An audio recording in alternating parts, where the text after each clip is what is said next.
morning, guys. Coming to you fresh faced, no makeup. I am just heading out with Miss Lyra. I need to get a few hygiene products for myself, so I figured I would take this as our opportunity to get our kind of first steps done of public access training. So Lyra is on her third week with us here. She is going home this next weekend. It is Tuesday, so we have like 4 or 5 more days together. Sorry about the bumpy road. I feel like I always end up talking on my dirt road. Lyra just came off Prozac, and I wanted to talk a little bit about medication for our dogs. I've personally never worked with a dog that I think needs medication, and the only times that I have gone down that route of medication, the dog is still needing to be pretty heavily managed in other areas. And so I have had one instance where a dog from my rescue got transferred and put onto fluoxetine, which is Prozac, and he actually started to act like a normal dog. And he was always very flighty and weird and had been living in anxiety since he had been dumped on the side of the road, essentially. So the medication worked really well for him, and they have him on a medication, and my gut instinct is that they could start to bring him off the meds now and put in training and certain things into his lifestyle, and he would just become a normal dog. However, I'm not in that dog's life necessarily anymore. I don't know what their plans are with him, and if they keep him on meds for the rest of their life, that's fine, you know. But my training kind of ideology is that you shouldn't have to use a tool forever. Even e-collars, I'd like to eventually move away from them. You know, most of my dogs, I use e-collar for a while until I think that I've gotten kind of what I need from them, and then I usually start peeling them back. Now, granted, there are some dogs that are going to be higher drive, more intense, have been living in their behaviors longer, and they might need tools for longer. There's a bunch of sheep all over the side of the road right there. It's nice and distracting. But medications are a Band-Aid fix. So same thing like, you know, even using CBD is a Band-Aid fix. You're not going to be able to have those things on you all the time. Even me not having, you know, I might not have an e-collar someday. There could be an emergency situation where I'm just grabbing my dogs and I don't have a chance to have an e-collar on him. I really want to know that my training and my relationship with my dog is going to be strong enough that I don't have to rely on a tool or medication for my dog to be their best selves. However, I will use tools and medications, probably not medications for myself, but mostly tools and CBD. So, you know, I try to stick on the holistic side myself more personally. But I will lean on things that I think will make my job easier. So it's not to say that I don't think the dog can do it. Archer probably does not need his e-collar anymore. I have low confidence when I am handling him because he is a huge dog that can essentially be a loaded weapon because of what he is trained to do. So I take it very seriously, and I have a lot of feelings when I am working with him. Those feelings make me uneasier, it makes our relationship not as great, just to be honest. But that's something I'm going to have to work through, and my goal in the next couple years is to fully get Archer off of e-collar. And I think it's difficult for me because I worked with Callie, my pit bull, and we did about 3 weeks of e-collar work, and there are times where I want to go back and start using it again, but our relationship is so good because I have learned to trust working with her and my own feelings. I know that I have full control of Callie. I know that Callie's not actually aggressive. She can be loud and she can look and sound crazy, but I know what her intent is. So I actually don't have those feelings. I can have some anxiety rise up just because I know that she can make me look bad. Those are feelings that will rise up that will affect our training and her behaviors when we're out. But I don't really feel like I need an e-collar with her anymore. And I feel like for me, because it was 3 weeks with her, Archer at this point where I've been doing e-collar for about a year with him now. And granted, he's a dog that I did not get as a puppy. I've had Callie since she was a baby. I've worked with her since she was a baby. Archer I got when he was a little over a year old, like a year and a half, I think.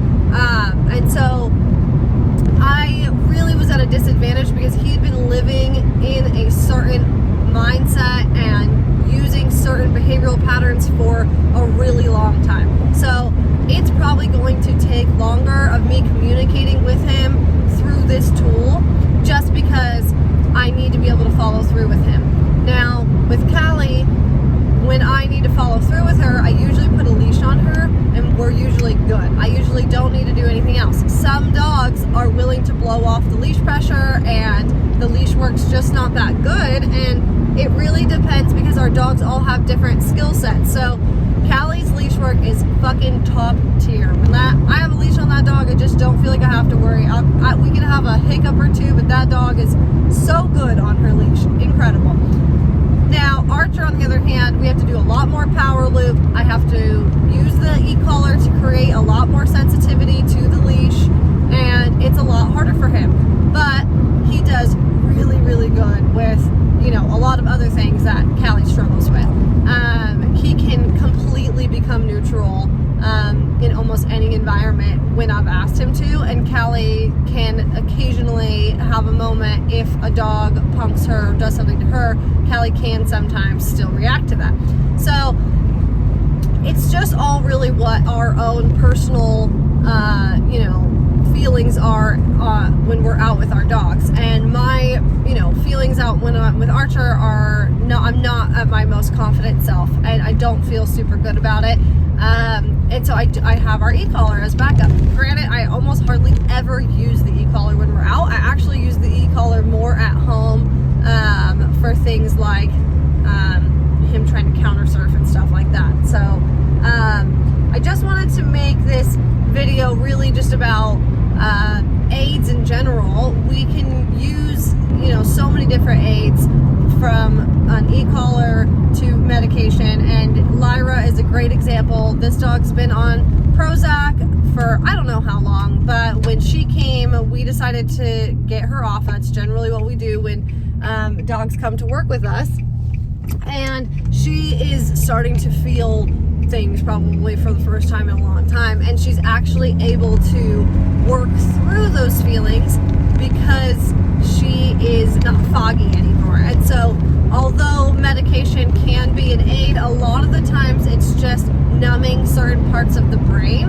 and the dog's just not able to engage in that behavior anymore, and that is not fair. I actually think that they can be borderline abusive, and if you are on the positive reinforcement side of things, if you believe that consent is a huge thing for dogs, which that's a whole other video I can make on consent and what that means for dogs and when we should be asking for that.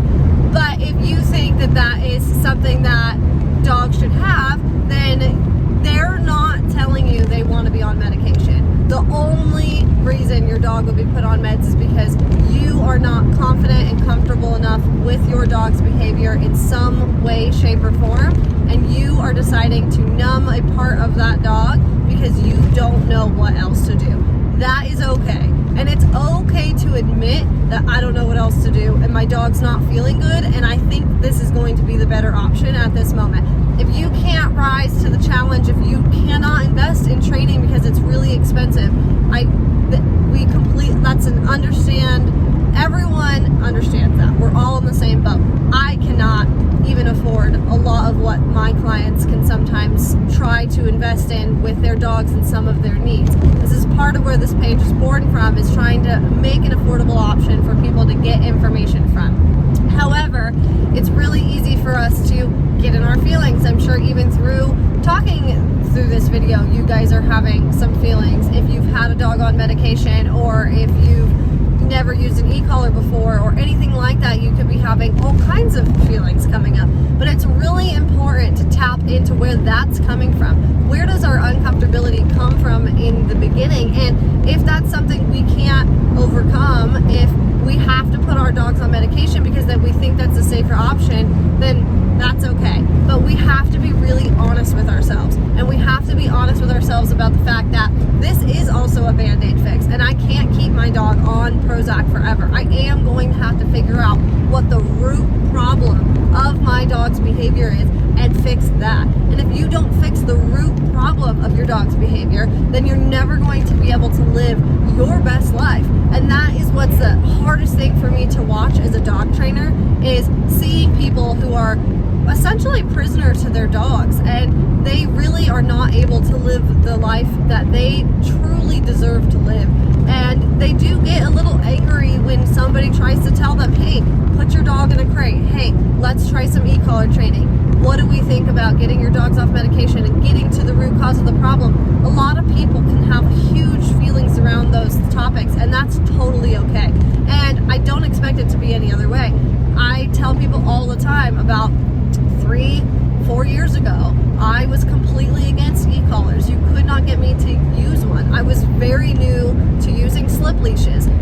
It's taking me a lot of time to figure out how important tools can be, but I also was not able to help every dog at that time. I turned away a lot of people because I didn't feel comfortable and confident enough to guide their dogs through that behavior. I no longer feel that way. I feel 100% confident that I can guide a dog through any behavior as long as the owner is willing to be patient, invest, and be consistent, because it is also a huge, and I hate when trainers talk about consistency sometimes, because it's almost talked about so much that you don't want to hear it anymore. But the truth of the matter is that you're going to have to be consistent for a chunk of time for your dog to learn whatever it is you need them to learn.